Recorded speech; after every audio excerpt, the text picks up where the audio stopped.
Kolhapur to Germany. आता आमच्या सोबत आहे प्रथमेश पाटील. कोल्हापूर ते जर्मनी जी माझी जर्नी आहे, तर मी ॲज अ स्टाफ नर्स जर्मनीमध्ये काम करतोय. A1 टू B2 लँग्वेज मी केलेली आहे आणि त्यानंतर जर्मनीमध्ये लँड होईपर्यंतचा सगळा पिरियड हा जवळपास माझा 2 ते 2.5 वर्षाचा गेलेला आहे.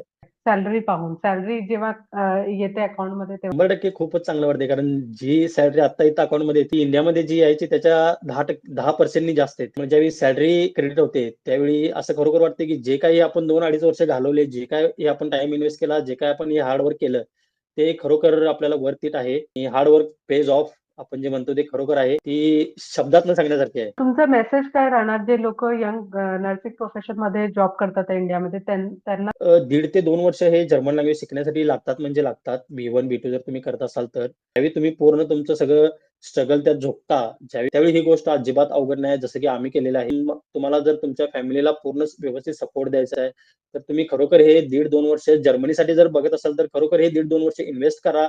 तुमची लाईफ मी गॅरंटी देतो की नक्कीच बेटर होईल. जर्मनीमध्ये नर्सिंग आणि किंवा हेल्थ केअर प्रोफेशनची कशी जॉबची ऑपॉर्च्युनिटी याच्याबद्दल थोडं सांगा. तर हेल्थ केअर प्रोफेशनमध्ये जर्मनीमध्ये खूप साऱ्या जॉब ऑपॉर्च्युनिटीज सध्या अवेलेबल आहेत.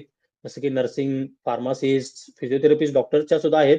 पण फर्स्ट स्टेप आहे की जर्मन लँग्वेज शिकायची. तर 1 वर्ष ते 1.5 वर्षाचा टाइम लागणार आहे, पण ते वर्थ आहे. नक्कीच ते खरोखर वर्थ इट आहे. कारण इंडियापेक्षा तरी तुम्ही इथं बेटर पैसे तर कमवू शकताच, पण वर्क लाईफ बॅलन्स पण खूपच बेटर आहे.